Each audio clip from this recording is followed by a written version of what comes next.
Okay. So, funny story.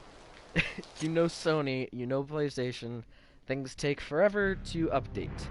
So, well, my Overwatch just got a patch today. I believe that they did some stat tweaking, etc.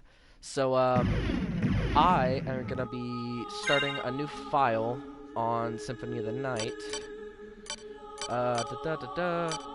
And we're just gonna play through this a little bit until Overwatch finishes updating. So it won't be a long stream. I'll probably not get that far into it, but let's do this.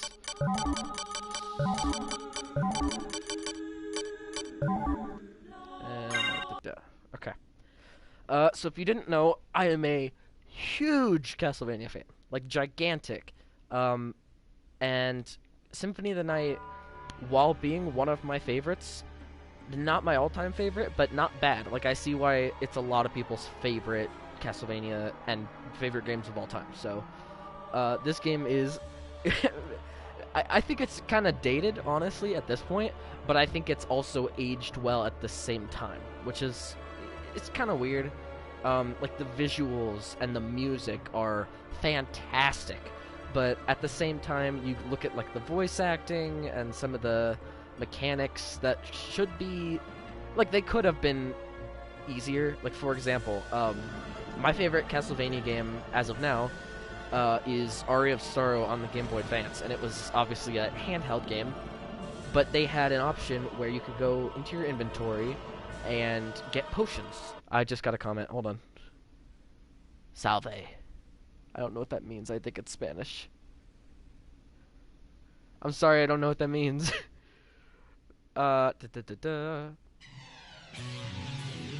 what was I saying? Oh yeah, you could get potions and you could get them, like, use them directly through your menu. And I forgot I don't have an inventory in this section. But in Symphony of the Night, you have to equip it. Like, if you have, like, a shield, you have to get rid of that shield. Sequence. Let's see if I can be good and figure out the physics. Alright.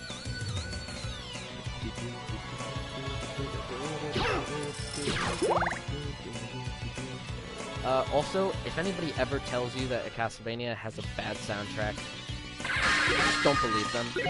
Like, literally, you can have a completely trash Castlevania game, and 99% sure it's pretty much gonna have a good soundtrack. Like, if you don't have a Castlevania game with a good soundtrack, I am honestly extremely surprised. Also, why the heck do I get all this stuff as Richter in Symphony if I'm just gonna be invincible in the boss fight? Oh yeah, fun fact. Dracula, die now and leave this world. You'll never belong here. I'll shut up for this. But this world invited me. Your own kind called me forth with praise and tribute. Tribute? You're a thief. You steal men's souls, their freedom. Freedom is always sacrificed to faith, good hunter. Or are you truly here by choice? All I'm here for is you. To hell with your heresy! You're nothing but a blight on mankind. Ha! Mankind. A cesspit of hatred and lies. Fight for them, then, and die for their sins! Okay, so yeah, Symphony of the Night actually is a sequel of a game called Rondo of Blood, which only came out in Japan.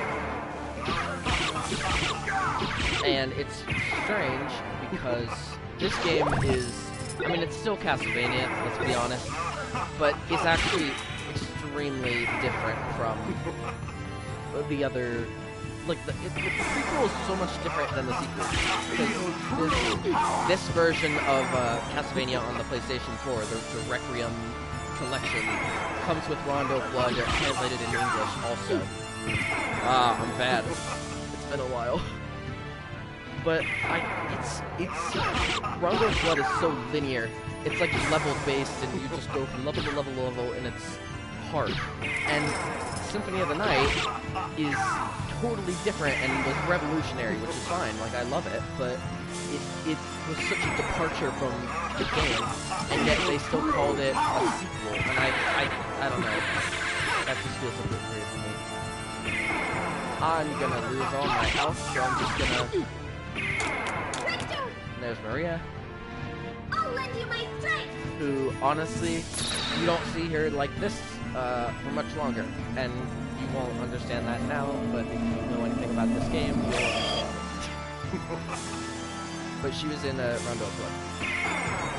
So yeah, this game starts off with the final boss from Rondo of Blood, because I guess it had been years after Rondo released, and they said, this is a sequel, like the story is dependent on Rondo of Blood. Let's remaster this boss fight with freaking awesome graphics. And so this is what we got for it.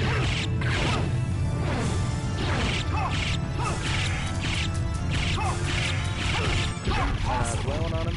Not too bad. Because you gotta do that in every game you can.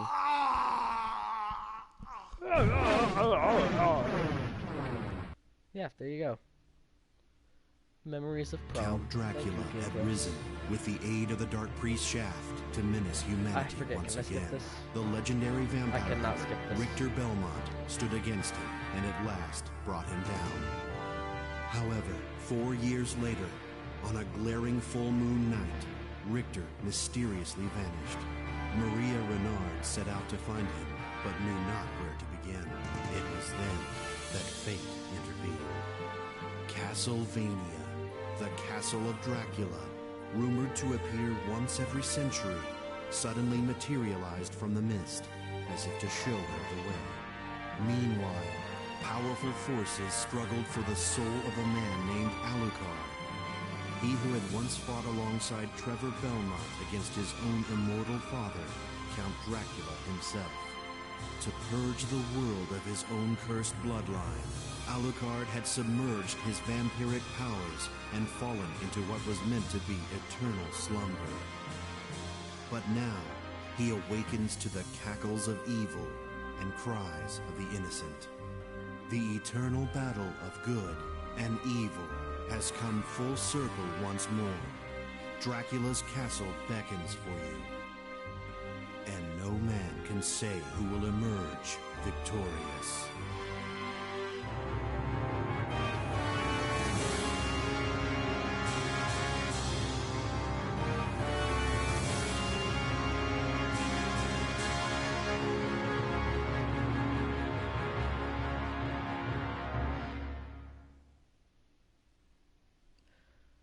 As good of a game as Symphony of the Night is, and Metroid is, I don't see why they couldn't figure out how to make skippable intro sequences.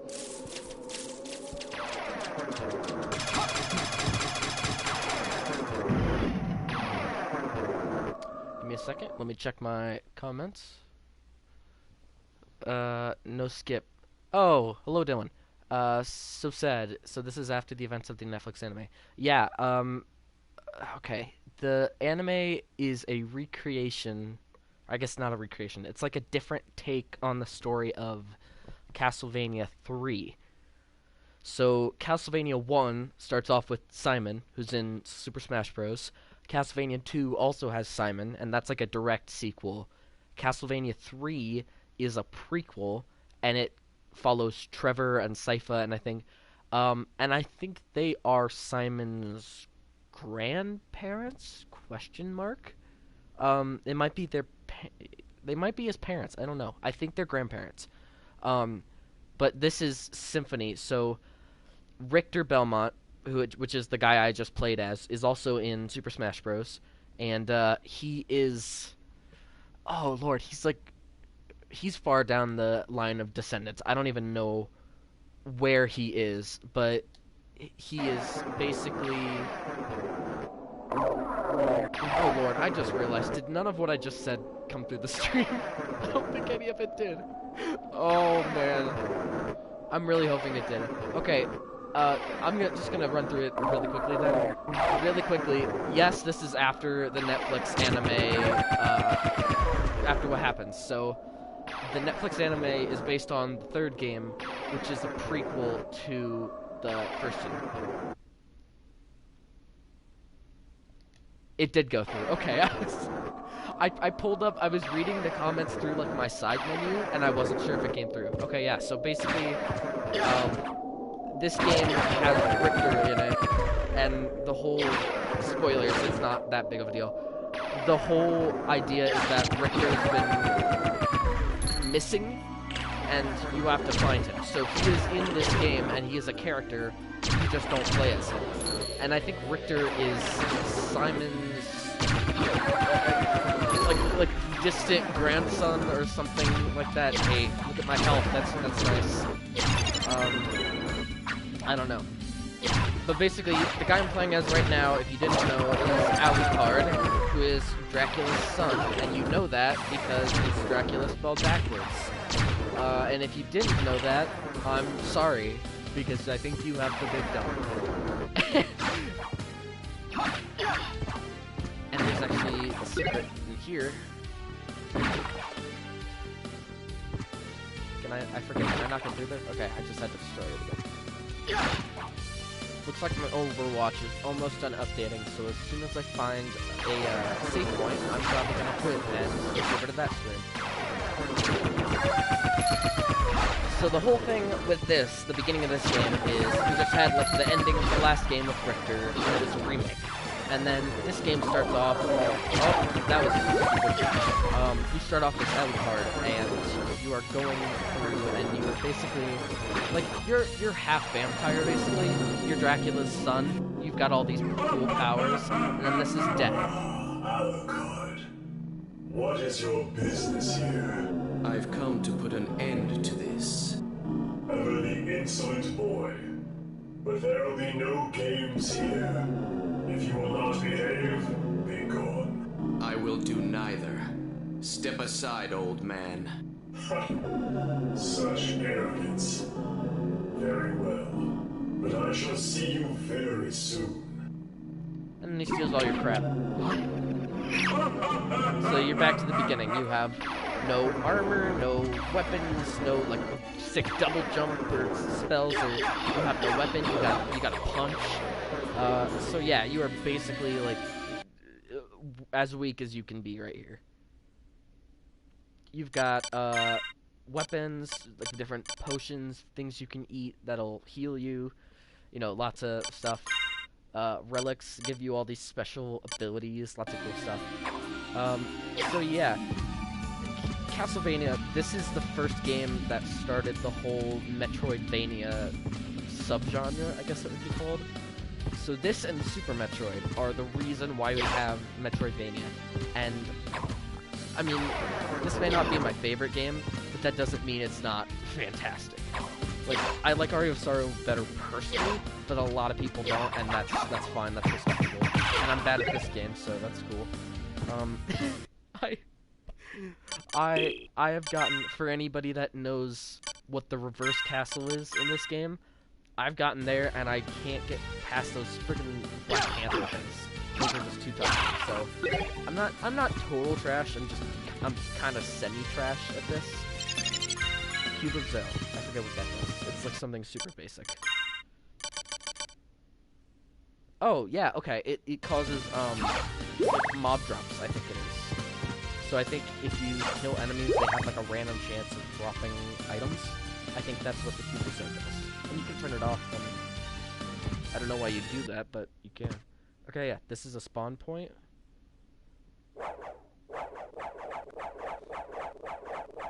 That has the longest freaking cutscene in the world.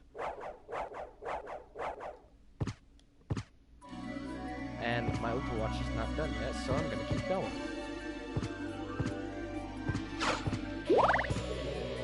Yeah, Dylan, do you have any more lore storyline questions for me? Because I've watched like 6 videos worth of timeline videos, each like an hour long, because I'm a nerd and bad at the game.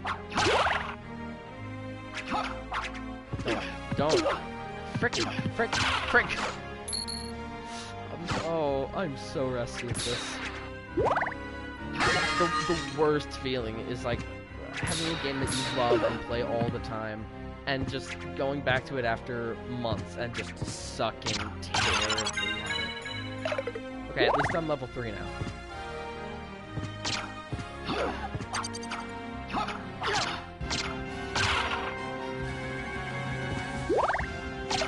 Yeah, if you guys want to know one of my all-time favorite games and my favorite Castlevania game, play Aria of Sorrow on the Game Boy Advance. That is... Oh, let's see. You can get it on... They have it on the Wii U, like for Virtual Console, and that's honestly, if you want to play it on a TV, it still looks great. I've been doing it that way too. So I highly recommend that. You can also get it, like, it's just a Game Boy Advance game, so... I mean, you can buy it on Game Boy Advance if you can find it online. You can always find an emulator online, you know, there's stuff like that. There's plenty of ways to do that.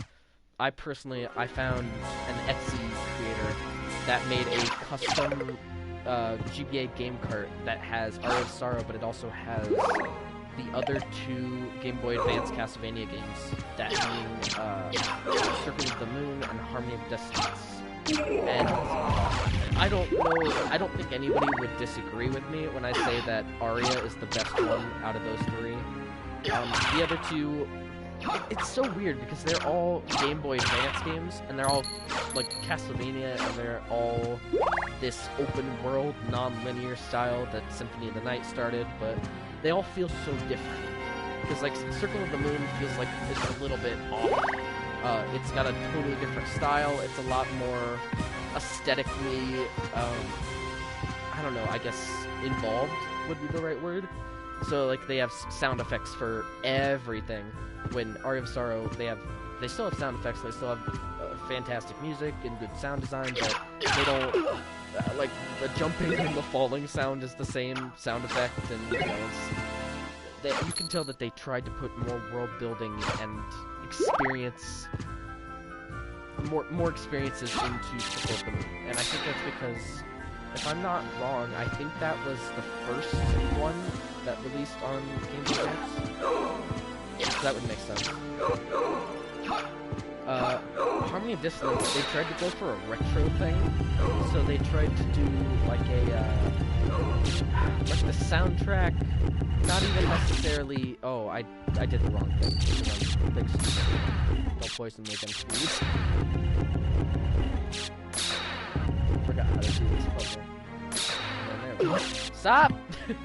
I'm gonna die, bro. I'm gonna die. No, I'm going back to the spawn room. I can't. I forgot how trash I am at this game. Where's this friggin' spawn room? What's all the way over here? Oh lord. I went further than I thought I did. No, don't. Please don't. Can I get like a sub weapon, please? Like an axe or a boomerang or anything would be fantastic right about now. No, I'm dead. I am straight up dead, dude. So bad. It's been so long. Got no potions. And like it's I don't know, it's kind of a what's the word? Like a double-edged sword, because you start off and you're super weak and you have no weapons or anything, which gives you the idea, it gives you the feeling of like progression, like, oh, I didn't have this, and then I got to the end of the game, and oh, now I've got all this cool stuff. But at the same time, it's, oh crap, I might die and I just started the game. What does this mean for the rest of the game, you know? Like,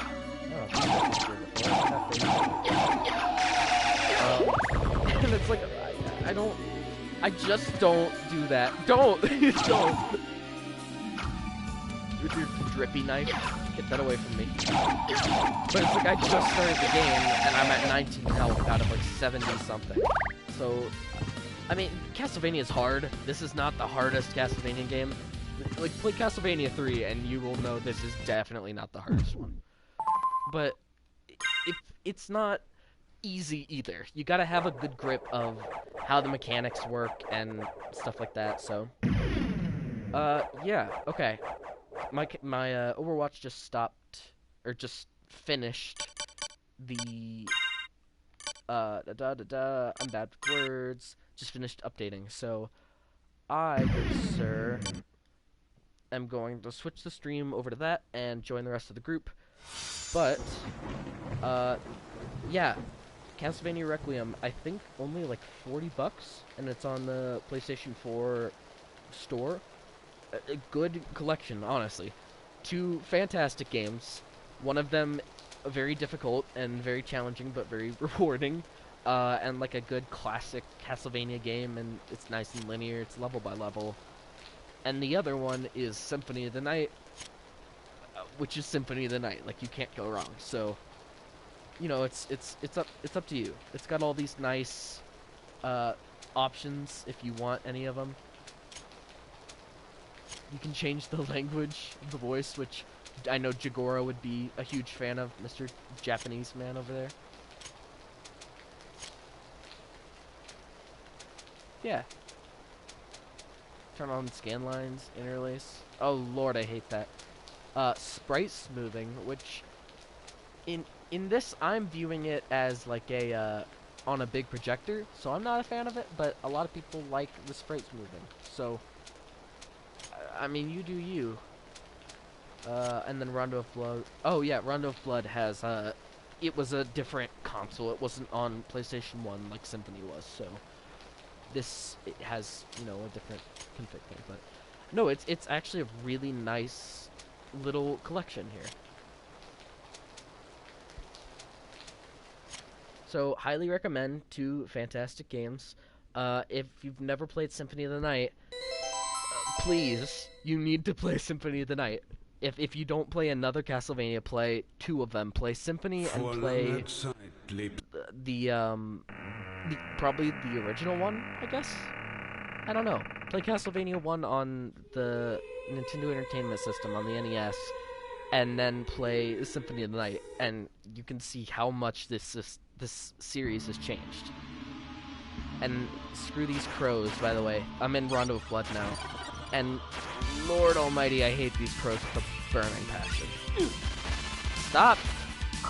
Stop! Stop! More of hitboxes, please! Thank you. But look at my health. Look at how much damage those guys do.